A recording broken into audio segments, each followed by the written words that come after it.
박근혜 대통령이 약속한 국민행복기금으로 대부업체 연체 채권까지 채무를 조정하는 방안이 추진됩니다. 주택경기 침체 여파로 월간 국내 건설 공사 수주액이 4조 3천억 원대로 8년 만에 최저치를 기록했습니다. 경기 불황 장기화로 카드 이용액 증가율이 45개월 만에 최저 수준까지 떨어졌습니다.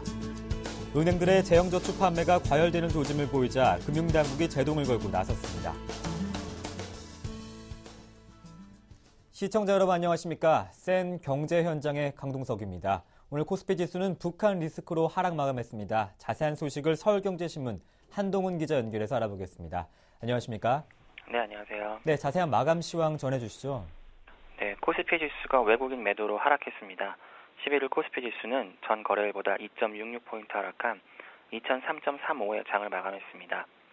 북한 리스크가 다시 부각된 데다 일본 엔화 약세 현상이 가속화되면서 국내 증시 투자 심리를 위축시켰습니다. 북한이 이날부터 정전협정을 백지화하겠다고 선언한 데다 한미연합 군사훈련인 키 리졸브가 실시되면서 외국인의 매수세가 주춤했습니다. 또 일본 엔화 가치가 달러당 96엔까지 하락하면서 자동차 등 주요 수출기업에 대한 실적 우려가 다시 불거졌습니다. 기관이 이날 3,916억 원 순매수했지만 외국인과 개인이 각각 2,208억 원, 1,650억 원 순매도하며 지수를 끌어내렸습니다. 프로그램 매매는 2,566억 원 매수 우위를 보였습니다. 업종별로는 의료 정밀, 음식료품, 유통업, 전기, 전자 등이 올랐지만 운송 장비, 비금속 광물, 운수 창고, 건설업, 전기 가스업 등은 내렸습니다. 시가총액 상위 종목에서는 삼성전자, SK하이닉스, SK텔레콤 등이 올랐지만 포스코, 한국전력, 신한지주, 현대중공업 등이 하락했습니다. 오뚜기가 실적 성장 기대감에 4.29% 올랐고요. 반면 NHN은 기업 분할에 대한 우려로 3.65% 떨어졌습니다. 또 현대차, 기아차, 현대모비스 등 현대차 3인방이 일본 엔화 약세에 대한 우려로 동반 하락했습니다. 네, 북한 리스크가 불거지면서 코스피 지수가 1980선까지 내려갔다가 2000선을 회복하면서 마감했습니다. 하지만 증시의 영향은 미미한데 그 이유는 무엇입니까?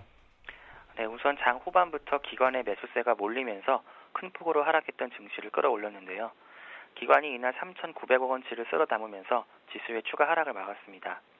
특히 북핵 리스크에도 국가 지자체가 무려 2,400억 원치를 주워 담은 것이 눈에 띕니다. 국가 지자체가 2천억 원 이상 사들인 것은 지난해 10월 29일 이후 처음인데요. 국가 지자체는 우정사업본부, 정부기관 등 정부산하 공기업 투자자들입니다. 이날 국가 지자체가 사들인 물량 2,485억 원 가운데 1,900여 원이 프로그램 매매인 것으로 나타났는데요.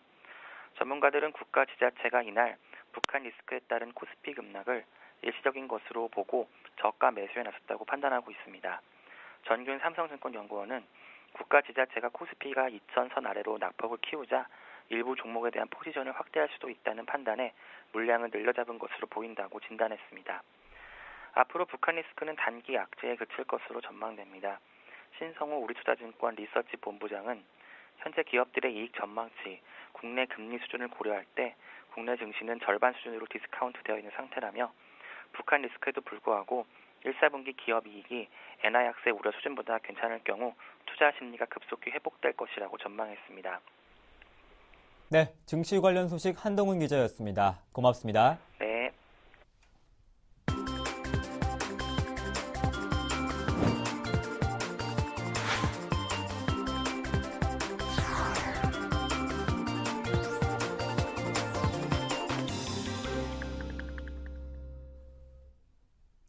오늘의 주요 뉴스입니다. 박근혜 대통령이 약속한 국민행복기금으로 제도권 금융은 물론 대부업체 연체 채권까지 일괄 매입해 채무를 조정하는 방안이 추진됩니다. 금융위원회는 국민행복기금 설치에 관한 법률 제정을 추진한다고 밝혔습니다. 국민행복기금법은 자산관리공사법처럼 기금으로 매입할 수 있는 채권의 종류와 매입 대상 금융기관을 지정하며 채권의 종류는 6개월 이상 원리금 상환이 연체된 1억 원 이하 채권입니다. 매입 대상 금융기관은 은행과 카드 할부 금융사, 저축은행과 상호금융사, 보험사 등입니다. 채무자의 신청을 받아 채무 조정이 결정되면 여러 금융회사에 흩어진 연체 채권을 일괄 매입해 원금을 50%에서 70% 탕감하고 분할 상환 약정을 맺게 됩니다. 주택경기 침체 여파로 월간 국내 건설공사 수주액이 4조 3천억 원대로 8년 만에 최저치를 기록했습니다. 대한건설협회는 지난 1월 국내 건설공사 수주액이 4조 3,780억 원으로 작년 같은 기간보다 44.7% 감소했다고 밝혔습니다. 이는 지난 2005년 2월 4조 3,460억 원을 기록한 이래 최저 수준입니다. 1월이 계절적인 비수기라고는 하지만 다른 연도의 1월 수주액과 비교해도 올해 1월 실적은 2002년 1월 이후 가장 적었습니다. 민간 부문 수주액이 2조 4,720억 원으로 작년보다 55.9% 감소한 영향이 컸습니다. 토목공사와 건축은 각각 33.7%, 61.8% 줄었으며 부동산 경기 침체로 인해 신규 공급이 대폭 감소했습니다. 협회 관계자는 1월이 계절적인 비수기라는 점을 감안해도 이 정도의 수주액 감소는 충격적이라며 재정의 조기 집행이나 부동산 종합대책 실시 등 시장 활성화 노력이 필요한 때라고 지적했습니다. 경기 불황 장기화로 카드 이용액 증가율이 45개월 만에 최저 수준까지 떨어졌습니다. 여신금융협회에 따르면 지난 1월 국내 카드 승인 실적은 43조 1천억 원으로 전년 동월 대비 6.3%인 2조 6천억 원 늘어나는 데 그쳤습니다. 대형 할인점의 카드 이용액은 영업규제 강화로 전년 동월보다 13.2%, 전월보다 13.7% 감소했습니다. 주유소도 휘발유 가격 하락과 폭설 등의 여파로 전년 동월 대비 3.1%, 전월 대비 10.8% 줄었습니다. 여신금융협회 관계자는 신가맹점 수수료 체계 도입과 카드 영업 규제 영향으로 올해 승인 실적 증가세는 지속적으로 둔화할 것이라고 말했습니다. 은행들의 재형저축 판매가 과열되는 조짐을 보이자 금융당국이 제동을 걸고 나섰습니다. 금융감독원은 오늘 시중은행 수석 부행자 등을 불러 재형저축을 팔기 위해 과도한 판촉을 하거나 직원과 영업점별로 일정 수준의 계좌를 만들어 목표치를 할당하는 것을 금지하고 과도한 경품 제공도 중단하길 촉구했습니다. 일부 은행에서는 재형저축 가입 고객 중 추첨으로 외국 여행을 보내주는 경품 행사를 시행하고 있습니다. 기업 고객에 대출해주는 대신 재형저축에 가입하라고 강요하는 꺾기 행위도 금지되며 재형저축 상품 설명 의무를 강화해 고객 혼란을 방지하고 집단 민원이 발생할 가능성을 사전에 차단하기로 했습니다. 우리 사회가 빠르게 고령화되면서 올해 노령화 지수가 사상 처음으로 80%를 넘어설 전망입니다. 급격한 노령화는 경제 활력을 떨어뜨려 중장기적으로 잠재 성장률의 하락을 가져올 것으로 우려됩니다. 금융투자업계와 통계청 등에 따르면 한국의 올해 노령화 지수는 사상 처음으로 80%를 넘어 83.3%에 달할 것으로 전망됩니다. 이는 작년 77.9%에서 5.4%포인트나 상승한 것으로 사상 최대 상승폭입니다. 노령화 지수란 15세 미만 인구 대비 65세 이상 노령 인구의 비율로 유년 인구 대비 고령층의 상대 규모를 나타내주는 지표입니다. 65세 이상의 인구가 차지하는 비중도 급격히 확대되고 있으며 65세 이상 인구 비중은 올해 12.2%로 작년 11.8% 대비 0.4%포인트 증가해 사상 최대치를 기록할 것으로 추정됩니다. 북한은 한미연합군사훈련인 키리졸브 연습이 시작된 11일 예고대로 정전협정의 백지화를 주장하고 남한과 미국을 겨냥한 위협 수위를 끌어올렸습니다. 노동당 기관지 노동신문은 오늘 최후 결전의 시각이 왔다며 3월 11일 바로 오늘부터 이 땅에서 간신히 존재해오던 조선정전협정이 완전히 백지화됐다고 주장했습니다. 노동신문은 또 전체 인민이 병사가 됐다며 모든 당 조직이 긴급회의를 열고 전시에 수행해야 할 제반 문제들을 구체적으로 토의한 뒤 일제히 전투동원 태세에 들어갔다고 밝혔습니다. 이와 함께 노동신문은 함정과 전투기 훈련과 장갑차들의 퍼레이드 장면 등 전투 준비와 관련된 사진을 9장이나 실었습니다.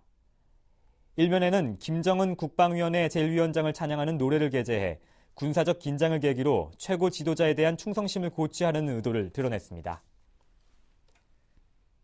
네, 서울시가 이르면 4월 기존 뉴타업 사원의 대안으로 창조적 정비계획 모델을 내놓는다고 합니다. 자세한 소식을 서울경제신문 김상훈 기자 연결해서 알아보겠습니다. 안녕하십니까? 네, 안녕하세요. 네, 서울시의 창조적 정비계획 모델 자세한 내용 전해주시겠습니까? 네. 박원순 서울시장은 서울경제신문과의 단독 인터뷰에서 이르면 4월 중에 기존 뉴타운 사업에 대한 격인 창조적 정비계획 모델을 내놓을 예정이라고 밝혔습니다.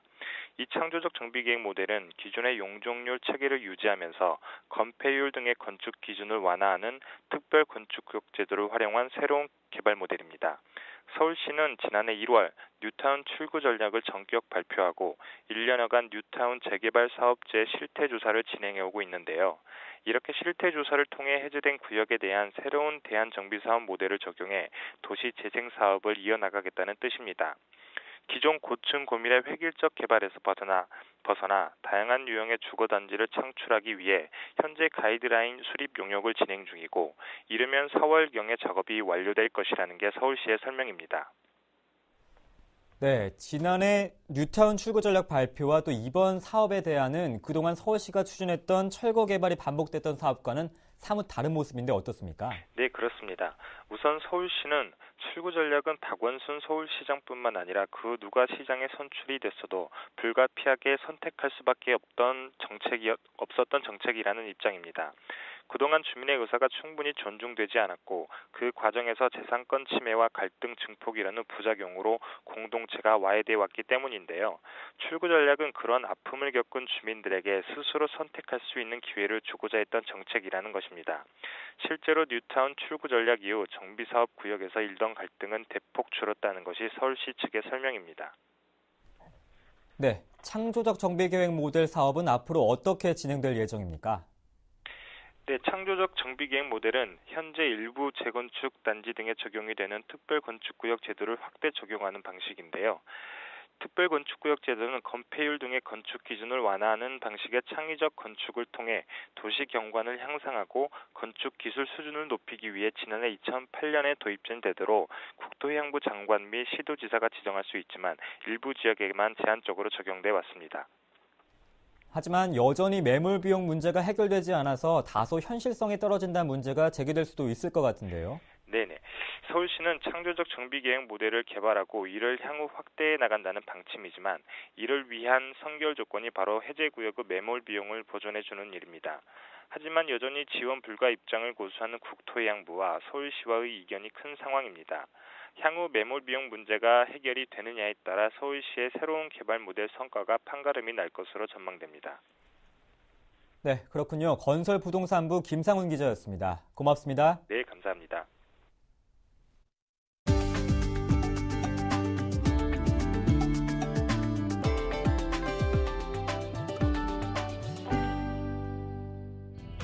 삼성그룹이 작년에 이어 올해도 고등학교 졸업자들을 대상으로 신입사원 공개 채용을 실시합니다.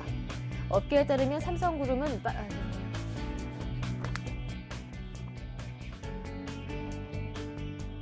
삼성그룹이 지난해에 이어 올해에도 고등학교 졸업자들을 대상으로 신입사원 공개 채용을 실시합니다.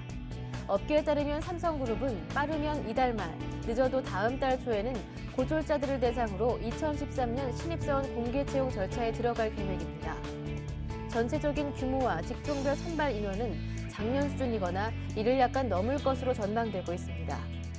사상 처음으로 실시된 지난해 고졸 신입사원 공채에서는 사무직, 기술직, 소프트웨어직 등으로 나눠 700명이 선발됐습니다.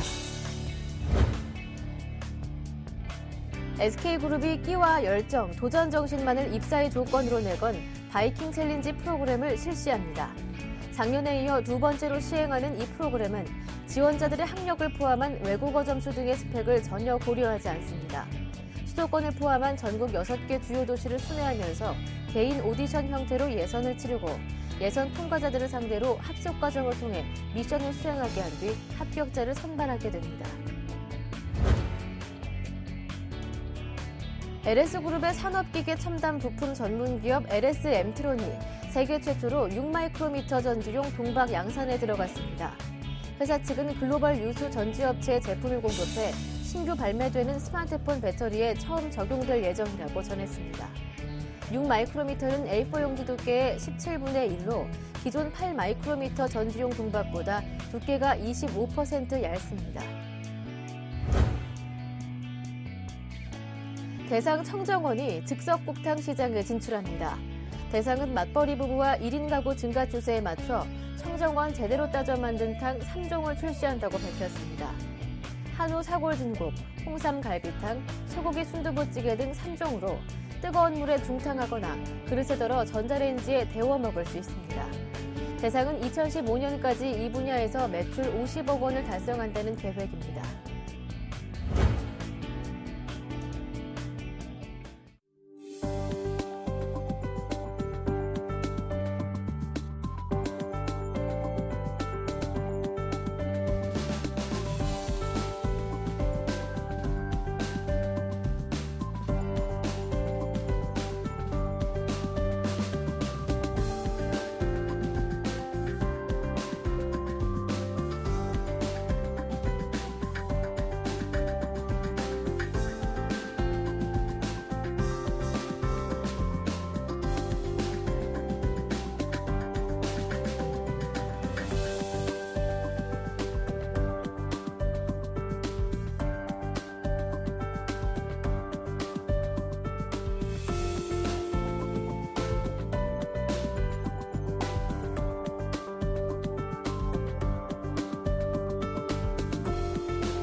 (3월 11일) 센 경제 행정이었습니다.